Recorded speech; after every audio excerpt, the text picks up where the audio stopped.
नमस्कार दोस्तों और स्वागत है आपका 100% इंग्लिश के यूट्यूब चैनल पर। दोस्तों, जब हम ट्रेवल राइटिंग के बारे में सोचते हैं, तो हमारे दिमाग में सबसे पहले क्या आता है? शायद किसी एग्जॉटिक वेकेशन की कहानी, नए कल्चर्स का डिस्कवरी या फिर एक इनोसेंट ज्योग्राफिकल एक्सप्लोरेशन। लेकिन क्या हो अगर मैं आपसे कहूँ कि हिस्ट्री में ट्रेवल राइटिंग इतनी इनोसेंट या फिर सीधी-सादी नहीं थी। इनफैक्ट 18th और 19th सेंचुरी में ट्रेवल लिटरेचर एक्चुअली एक हाईली इफेक्टिव टूल था, जिसका यूज कॉलोनियल एम्पायर्स अपने टेरिटरी को एक्सेस करने, नॉलेज गैदर करने और अपना कॉलोनियल डोमिनेंस स्टैब्लिश करने के लिए करते थे। ये कोई नॉर्मल हॉलिडे डायरीज नहीं थी, ये पावर और कंट्रोल का एक बहुत बड़ा इंस्ट्रूमेंट था। आज के इस वीडियो में हम इस एग्जैक्ट कॉन्सेप्ट को बहुत ही डीपली डिकोड करने वाले हैं। हम एक बहुत ही सेमिनल और इम्पोर्टेंट एंथोलॉजी के बारे में बात करेंगे, जिसका नाम है travel writing and the empire, जिसे 2003 में पब्लिश किया गया था। इस बुक को एडिट किया है ब्रिलियंट इंडियन स्कॉलर सच्चिदानंद मोहनाटी ने। और हमारा आज के इस वीडियो में मेन फोकस है इस बुक का फाउंडेशनल एस्से, जिसका टाइटल है बियॉन्ड द इंपीरियल आइज। यह एस्से लिटरेचर और पोस्ट कॉलोनियल स्टडीज के फील्ड में एक गेम चेंजर माना जाता है। लेकिन इस एस्से की डीप थ्योरीज में जंप करने से पहले एक स्मूथ और लॉजिकल अंडरस्टैंडिंग के लिए हमारा ये जानना बहुत जरूरी है कि आखिर इसके पीछे इंटेलेक्चुअल आर्किटेक्ट कौन है। आखिर सच्चिदानंद मोहनाटी कौन है और उनका पर्सपेक्टिव कोलोनियलिज्म को समझने के लिए इतना मैटर क्यों करता है। तो चलिए उनके बैकग्राउंड को समझते हैं। सच्चिदानंद मोहनाटी इंडिया के एक बहुत ही हाईली रिगार्डेड एकेडमिक एडमिनिस्ट्रेटर और पब्लिक इंटेलेक्चुअल है। उनकी क्रेडिबिलिटी सिर्फ उनकी राइटिंग से नहीं, बल्कि उनके मैसिव इंस्टीट्यूशनल रोल से भी आती है। वो सेंट्रल यूनिवर्सिटी ऑफ ओडिशा के वाइस चांसलर रह चुके हैं और साथ ही उन्होंने इंस्टीट्यूशन ऑफ एमिनेंस मानी जाने वाली यूनिवर्सिटी ऑफ हैदराबाद में एज अ प्रोफेसर और head of the department of English भी सर्व किया है। उनका एकेडमिक करियर किसी एक नैरो फील्ड तक लिमिटेड नहीं है। अगर आप उनके स्कॉलरली फोकस को देखें, तो उन्होंने अपना पूरा career post colonialism, gender studies और 19th सेंचुरी इंडिया की कल्चरल हिस्ट्री पर एक्सटेंसिव आर्काइवल रिसर्च करने में डेडिकेट किया है।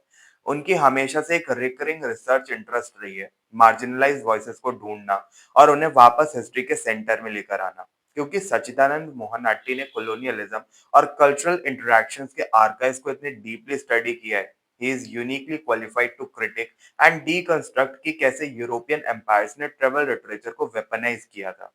उन्हें पता है कि जब एक कॉलोनियल ट्रैवलर किसी नए लैंड के बारे में लिखता था, तो वो सिर्फ वहां की खूबसूरती नहीं बता रहा होता था, बल्कि वो अपने एम्पायर्स का एक हिडन एजेंडा सेट कर रहा होता था।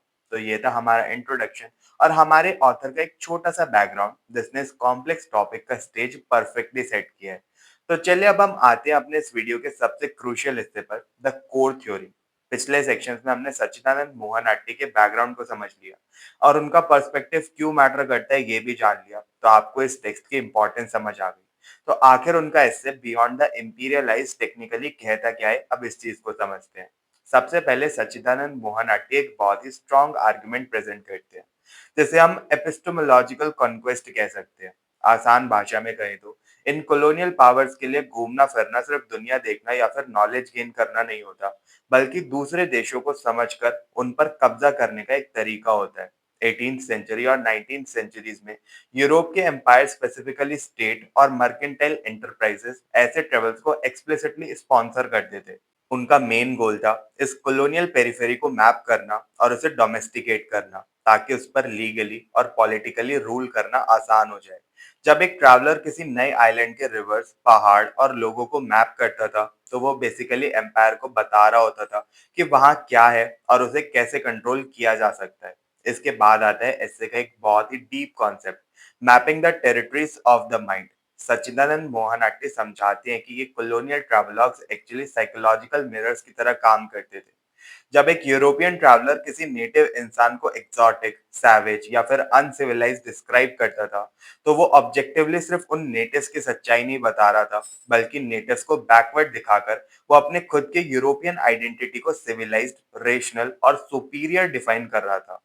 वो दुनिया को बता रहा था कि हम क्या नहीं है, ताकि वो ये ग्लोबली स्टैब्लिश कर सके कि हम कितने महान हैं।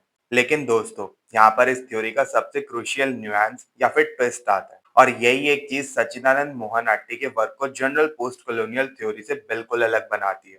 वो हमें एक कॉन्सेप्ट के खिलाफ वार्न करते हैं, जिसे उन्होंने लेजी कंफर्ट ऑफ टेक्नोलॉजी कहा है। इस कॉम्प्लेक्स टर्म का सिंपल सा मतलब ये है कि हमें ये एज्यूम नहीं कर लेना चाहिए कि हिस्ट्री एक सीधी प्रिडिक्टेबल लाइन में चलती है और हर एक यूरोपियन ट्रैवलर एक brain washed agent of colonialism था। उनका मानना है कि हमें इस इंपीरियल लाई के बियॉन्ड यानी उसके आगे देखना पड़ेगा। उन्होंने स्कॉलर्स को इनवाइट किया ऐसे मोमेंट्स को ढूंढने के लिए जहां पर जेन्युइन कल्चरल क्रॉसओवर हुआ हो, जहां ह्यूमन वल्नरेबिलिटी दिखी हो और जहां पर कल्चर्स मिक्स होकर एक नई हाइब्रिडिटी फॉर्म हुई हो।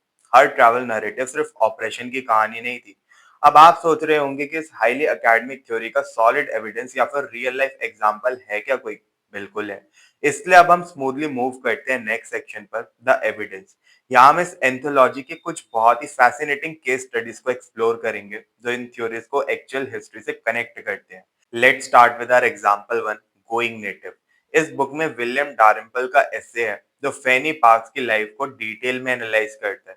फैनी पार्क्स एक ब्रिटिश औरत थी जो 1857 से पहले इंडिया में आई थी, लेकिन बाकी टिपिकल व्हाइट कॉलोनाइजर्स की तरह अलग थलग एक बबल में रहने के बजाय उन्होंने इंडियन कल्चर को पूरी तरीके से अपनाया। उन्होंने बाउंड्रीज को क्रॉस किया और इंडिया के लोकल लोगों के साथ एक डीप एम्पैथी शो की।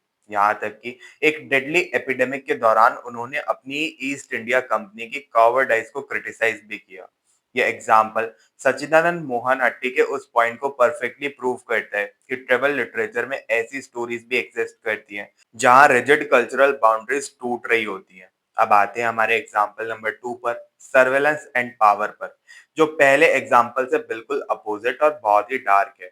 ये केस स्टडी है टूटन मुखर्जी की, जिन्होंने चार्ल्स टेगार्ड के डायरीज पर लिखा है। चार्ल्स टेगार्ड बंगाल के एक notoriously strict colonial police officer था। उसके ट्रेवल डायरीज को पढ़कर आपको किसी कल्चर या फिर खूबसूरती की फीलिंग नहीं आएगी। उन्होंने अंडमान सेलुलर जेल के एक आइसोलेटेड लैंडस्केप को एक स्ट्रिक्टली एक ज्योग्राफिक पेनोप्टिकन की तरह मैप किया था। एक ऐसी रिमोट जगह जिसका यूज सिर्फ पीनल कंट्रोल, पनिशमेंट और स्टेट सर्वेलेंस के लिए हो। ये ऐसे क्लियर करते हैं कि कैसे ज्योग्राफी और ट्रेवल डायरीज को ओपनली फिजिकल और पॉलिटिकल पावर एक्सर्ट करने के लिए वेपनाइज किया गया था। और अब हम पहुंचते हैं एग्जाम्पल 3, द रिवर्स गेज पर। अब तक हमने देखा कि कैसे यूरोप हमेशा इंडिया को अपने हिसाब से देखकर डिफाइन कर रहा था, लेकिन क्या हो जब कोलोनाइज्ड इंडियन सब्जेक्ट्स खुद ट्रैवलर बन जाए। इस वॉल्यूम में वीबी थाराकेश्वर का एक लाजवाब ऐसे है जो कन्नड़ ट्रैवल फिक्शन को एक्सप्लोर करता है। जब इंडियंस ट्रैवल करके यूरोप गए तो उन्होंने इस कॉलोनियल गेज को उल्टा कर दिया। उन्होंने व्हाइट कॉलोनाइजर्स को ही उन्हीं के देशों में स्टडी करना शुरू किया। कन्नड़ राइटर्स ने वहां की सोसाइटी का डीप ऑब्जर्वेशन करके उनके मटीरियलिज्म और उनके खोखलेपन को क्रिटिक किया। और सबसे बड़ी बात, इसी रिवर्स ऑब्जर्वेशन को यूज करके उन्होंने एक strong anti colonial Indian nationalist identity build की। उन्होंने साबित कर दिया कि जब ऑप्रेस्ड लोग ट्रेवल करते हैं तो वो अपनी खुद की आजादी और रेजिस्टेंस की बुनियाद लिख रहे होते हैं। ये सारी केस स्टडीज सच्चिदानंद मोहन की इस डीप थ्योरी को कंप्लीटली वैलिडेट करती हैं कि ट्रैवल राइटिंग सिर्फ एक सीधी सादी इनोसेंट कहानी नहीं है, बल्कि ये पावर, कॉन्ट्रडिक्शंस और रेजिस्टेंस का एक बहुत ही कॉम्प्लेक्स बैटलफील्ड है। अब जब हमने हिस्ट्री के इन डीप और कॉम्प्लेक्स केस स्टडीज को समझ लिया है, तो आपके दिमाग में एक बहुत ही ऑब्वियस सा सवाल आना चाहिए। दोस्तों, ये सब तो लगभग 100 या 200 साल पुरानी बातें हैं। क्या इन सब थ्योरीज का आज की इस मॉडर्न ग्लोबलाइज्ड दुनिया में कोई रेलेवेंस बचा भी है? इसका जवाब है एकदम हाँ। और यहाँ से हम स्मूथली एंटर करते हैं अपने पार्ट 5 ऑफ दिस वीडियो पे, मॉडर्न रेलेवेंस एंड पेडागोगिकल लेगेसी। इस एंथोलॉजी में प्रमोद के नायर का एक बहुत ही आई ओपनिंग एस्से है जिसका टाइटल है टूरिंग एस्थेटिक्स। ये ऐसे साबित करता है कि कॉलोनियल एरा की वो इंपीरियल गेज अभी तक कंप्लीटली खत्म नहीं हुई है। आज के टाइम में जब हम मॉडर्न ग्लोबलाइज्ड टूरिज्म की मार्केटिंग देखते हैं, जैसे फैंसी ट्रेवल ब्रोशर्स या फिर इंटरनेशनल ट्रेवल एजेंसीज का एड, तो वहां आज भी उन्हीं पुराने कॉलोनियल क्लीशेज का यूज किया जाता है। वेस्टर्न कंज्यूमर्स को आज भी एग्जॉटिक ईस्ट बेचा जाता है। इन ब्रोशर्स में एशिया या फिर अफ्रीका के देशों को एक अनटचेबल और सबसर्विएंट लैंडस्केप की तरह प्रेजेंट किया जाता है, जहाँ का इंडिजिनस कल्चर बस एक कोमोडिटी या फिर प्रोडक्ट बनकर रह गया है जिसे टूरिस्ट कंज्यूम कर सकते हैं। मतलब फॉर्मल पॉलिटिकल कोलोनियलिज्म भले ही चला गया हो, लेकिन नियो कॉलोनियल कंटेक्स्ट में वो इंपीरियल रेटोरिक आज भी हमारी ट्रेवल इंडस्ट्री में जिंदा है। और दोस्तों, यही वो सबसे बड़ा रीजन है जिसकी वजह से सच्चिदानंद मोहन अट्टे का ये इंट्रोडक्टरी ऐसे सिर्फ एक लाइब्रेरी की किताब बनकर नहीं रह गया। इसकी पेडागॉजिकल लेगेसी यानी एजुकेशन सिस्टम में इसका इम्पैक्ट मैसिव है। आज के टाइम में इंडिया के हायर एजुकेशन सेक्टर में इस टेक्स्ट को एक कोर रिक्वायर्ड रीडिंग माना जाता है। यूनिवर्सिटी ग्रांट्स कमीशन यानी यूजीसी ने अपने नए मॉडर्न करिकुलम फ्रेमवर्क्स में इस टेक्स्ट को स्पेसिफिकली शामिल किया है। आज यूनिवर्सिटी ऑफ दिल्ली और प्रेसिडेंसी यूनिवर्सिटी जैसे बड़े और प्रेस्टिजियस इंस्टीट्यूशंस में इंग्लिश लिटरेचर के स्टूडेंट्स इस टेक्स्ट को डिटेल में पढ़ते हैं। और उन्हें ये क्यों पढ़ाया जाता है? ताकि आज की जनरेशन पॉलिटिक्स ऑफ रिप्रेजेंटेशन को डिकोड करना सीख सके। इस टेक्स्ट को पढ़कर एक स्टूडेंट को समझ आता है कि वर्ड्स और लैंग्वेज को हिस्ट्री में दूसरे देशों को मैप करने और उन पर कंट्रोल स्टैब्लिश करने के लिए कैसे यूज किया गया था। ये टेक्स्ट हमारी आने वाली जनरेशन को एक क्रिटिकल लेंस देता है ताकि वो किसी भी ट्रेवल राइटिंग या फिर इंफॉर्मेशन को ब्लाइंडली कंज्यूम ना करे। तो चलिए दोस्तों, इन सब बातों को समेटते हुए हम बढ़ते अपने वीडियो के आखिरी पड़ाव पर, हमारे कंक्लूजन पर। इस पूरे डिटेल डिस्कशन का फाइनल और सबसे बड़ा टेक अवे क्या है? जब हमने इस वीडियो की शुरुआत की थी, तो हमने पूछा था कि क्या ट्रैवल राइटिंग सिर्फ एक इनोसेंट ज्योग्राफिकल अकाउंट होता है? पूरा रिसर्च देखने के बाद हम कॉन्फिडेंट होकर कह सकते हैं कि बिल्कुल नहीं। मोहन आटी का ये काम हमें हमेशा याद दिलाता है कि जब आप किसी का लिखा हुआ एक ट्रेवलॉग पढ़ रहे होते हैं, तो आप सिर्फ एक नई जगह के बारे में नहीं पढ़ रहे होते, आप एक्चुअली पावर और डोमिनेंस का एक मैप पढ़ रहे होते हैं। लेकिन इस पूरे नैरेटिव में एक उम्मीद और एक स्ट्रेंथ की बात भी है।